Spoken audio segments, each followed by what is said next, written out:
يا لغتي عربية حسبي بأنك منطقي وبياني، عربية قلبي وروحي أحرفي ولساني، عربية حسبي بأنك منطقي وبياني، عربية قلبي. بسم الله الرحمن الرحيم.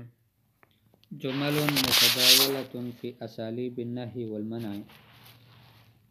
لا تتهرب من التكليف، ليس التهرب من شيمتي يا صاحي.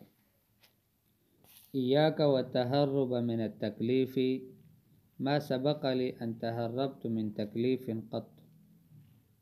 تجنب التهرب من التكليف، حسنا سأكون رهن إشارتك عندما تكلفني. جمل متداولة يعني الجمل التي استعملت أو يمكنك استعمالها في أساليب النهي والمنع. عندما تنهى أحدا عن شيء أو تمنعه، فيمكنك أن تأتي بأساليب متنوعة في منعه.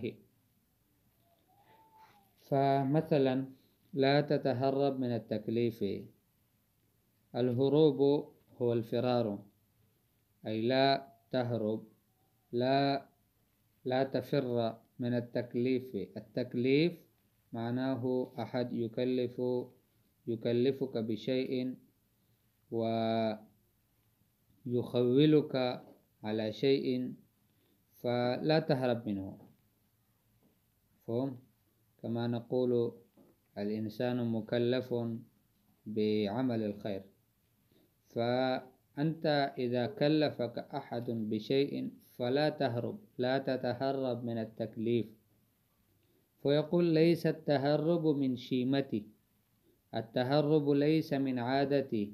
شيمة معنى شيمته بمعنى خصلتي، ميزتي، عادتي، دأبي.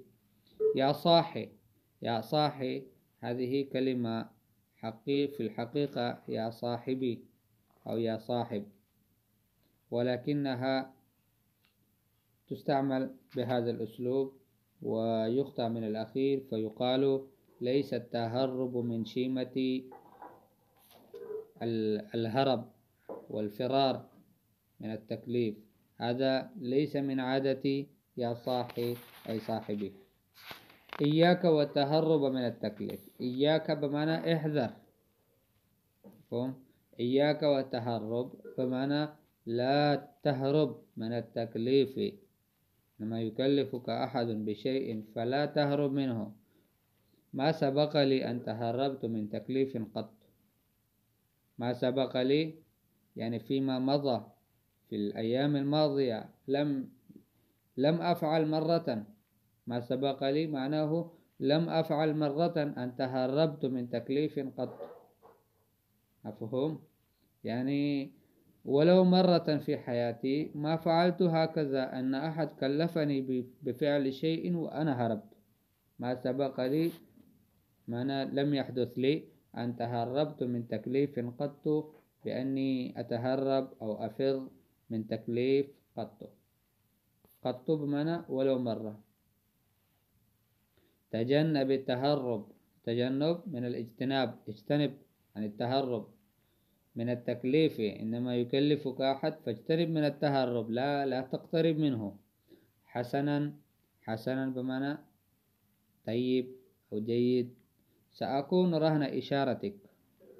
سأكون رهن إشارتك بمعنى كما تشير علي أنا سوف تراني أمتثل لأمرك ولإشارتك. فسأكون رهن إشارتك. رهن إشارتك بمعنى رهينة إشارتك. بمجرد أن تأمرني أو تشير علي ستراني فاعلا.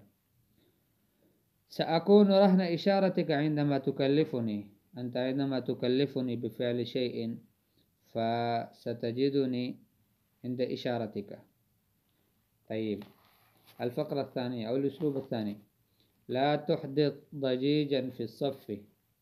من الذي نصبك مراقبا علينا؟ إياك وإحداث الضجيج في الصف. لم يصدر الضجيج مني، أما تراني جالسا بكل هدوء؟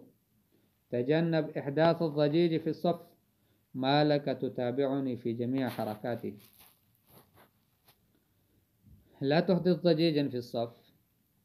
لا تحدث بمعنى لا تتولد، فهم؟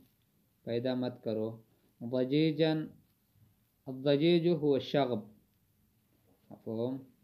الضجيج هو الشغب، بمعنى لا تحدث شغبا في الصف. من الذي نصبك مراقبا علينا؟ من الاستفهام. من الذي نصبك؟ من جعلك مراقبا علينا؟ مراقب علينا حتى تراقبنا، مشرفا علينا. من الذي نصبك مراقبا علينا أي من عينك مراقبا علينا. إياك وإحداث الضجيج في الصف، فمعنى ابتعد أو احذر من إحداث الضجيج في الصف. لم يصدر من الصدور، ما صدر الضجيج مني. أما تراني جالسا، ألا تراني أنا جالس بكل هدوء. بكل هدوء بمعنى لا أتحرك ولم أحدث ضجيج، وإنما جالس بهدوء، आराम से बैठा हूँ. تجنب إحداث الضجيج في الصف. تجنب من الاجتناب، اجتناب करो शोर पैदा करने से क्लास में. ما لك تتابعني في جميع حركاتي؟ ما بك يا أخي أنت تتابعني؟ تتابع من المتابعة، فهم؟ इंसान يتابعه أحد بمعنى उसके पीछे लगा हुआ है. في جميع حركاتي، في كل الحركات التي أنا تصدر مني أنت تتابعني. طيب، لا تغضب يا أخي. المعذرة: تصرفاتك تخرج الإنسان عن طوره. إياك والغضب يا أخي، توتر أعصابي وتثير حفيظتي وتقول لي لا تغضب. دعك من الغضب يا أخي. حسنا، ها أنا أهدأ وأسكن لأجلك فقط. لا تغضب يا أخي بمعنى غصة मत करो मेरे भाई. المعذرة من عذرا. تصرفاتك، سلوكك، أمورك، قيامك بالأمور تخرج الإنسان عن طوره. هذه التصرفات تخرج الإنسان عن طوره، इंसान को आपे से बाहर कर देता है. إياك والغضب يا أخي. إياك والغضب بمعنى ابتعد عن الغضب يا أخي. توتر أعصابي، मेरे आसाब को तुम ठेठ करते हो. व तुसीर हफीज़ती, और मेरा गुस्सा भड़काते हो. व तक़ूल ली ला तग़ज़ब. तुसीर हफीज़ती बमाना तुसीर गज़बी. व तक़ूल ली ला तग़ज़ब, मुझे कहते हो गुस्सा मत करो. दाका मिन अलग़ज़ब या अख़ी.